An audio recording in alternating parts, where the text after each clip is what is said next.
Most founders think that being indispensable means they're doing their job well. But if your business can't run without you, you don't own a business, you own a job. And here's the brutal truth. Your business only moves when you push it, because you have accidentally trained your team to wait.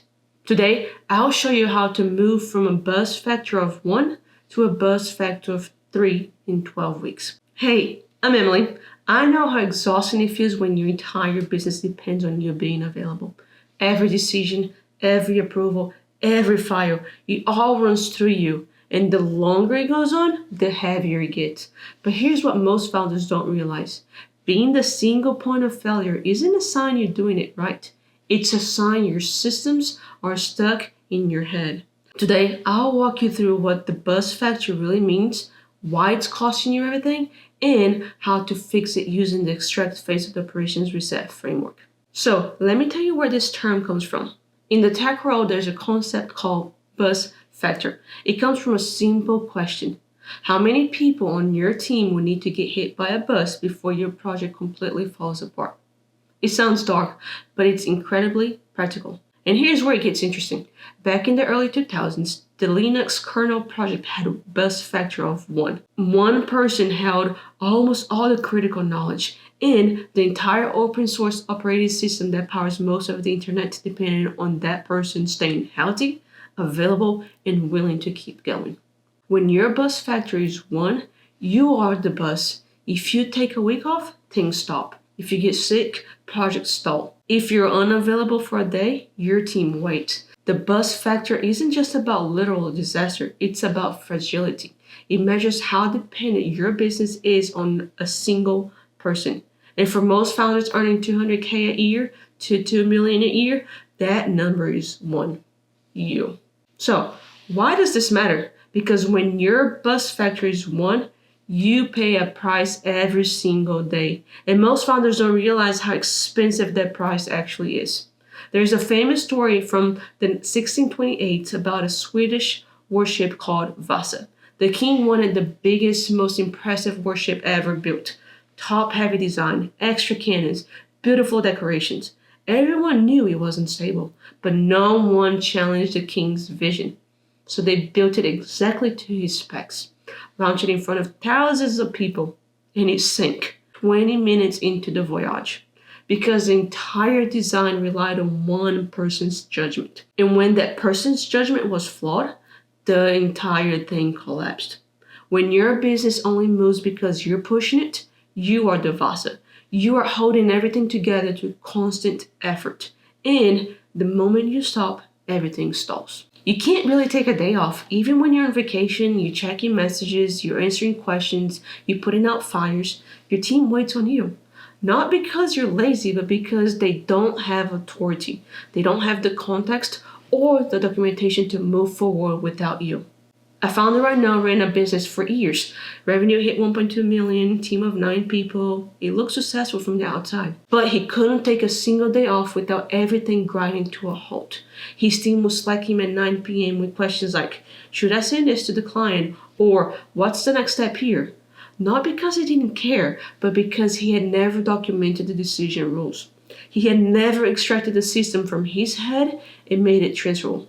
He worked 60 plus hours for years. No vacations, no weekends off, no mental space to grow the business.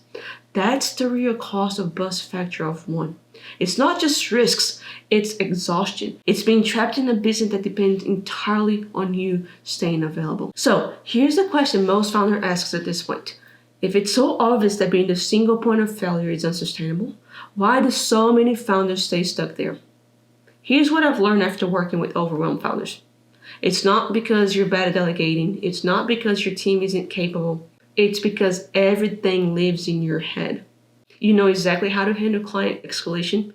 You know which decisions need approval and which ones don't. You know the order of operations for onboarding, delivery, and offboarding. But that knowledge, it's locked in your brain. Your team doesn't have access to it. So every time they hit a decision point, they come to you. Not because they're dependent, but because you have never extracted the system and made it executable. And here's the part most founders miss. When you solve every problem for your team, They start believing they can solve things. They start believing that you're the only one who can solve things. And once that belief sets in, it becomes self-reinforcing. They don't bring you solutions anymore. They bring you problems, and then they wait. That founder I mentioned earlier, he thought his team wasn't ready to own decisions. But when we finally sat down and did a brain dump, we mapped out processes that only existed in his head. Client communication, project timelines, decision filters, quality checks, all of it invisible to his team. They weren't waiting on him because they couldn't handle it. They were waiting on him because the system was never documented. And that's the moment everything shifts. When you realize your team isn't the problem, your lack of extraction is. So here's how you fix it. This is where the extract phase of the operation reset framework comes in. Extract means getting the systems out of your head and making executable. Not complicated, just visible and transferable. Here's what that looks like in practice. You start with the brain dump. You write down every process, every decision rule, and every workflow that currently lives in your head. Then you map out what's running through you. Client questions, approval, handoffs, quality checks, strategic decisions.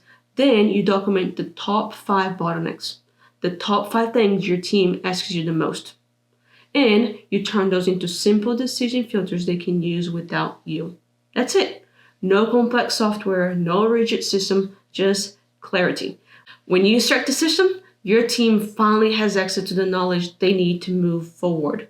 And your buzz factor starts climbing from 1 to 2, then 2 to 3. That's the power of extract. It makes the invisible visible. And once it's visible, it's transferable. So here's your first step. This week, write down 3 processes that only you know how to do. 3 things that your team asks you about regularly. It could be how to handle client escalation, or how you decide which projects to prioritize, or how you review deliverables before they go out to clients. Just 3, that's it. Then pick 1 and document the decision rules. Not the 20-page manual, just a simple filter they can use next time. That is extract connection, and that is the first step towards moving your buzz factor from a 1 to a 3. By the way, if you want to see exactly where the bottleneck, I built a free tool called Ops Inventory Engine. It takes about 20 minutes and it gives you a Founder-Dependency Score plus your top 5 bottlenecks. If you want it, I'll drop a link in the description. When you stop being the emergency brake, your business starts moving on its own. Your team builds confidence, you get your time back, the business becomes less fragile because it's not relying on one brain anymore. It's relying on the system. Thanks for watching. I'll see you in the next one.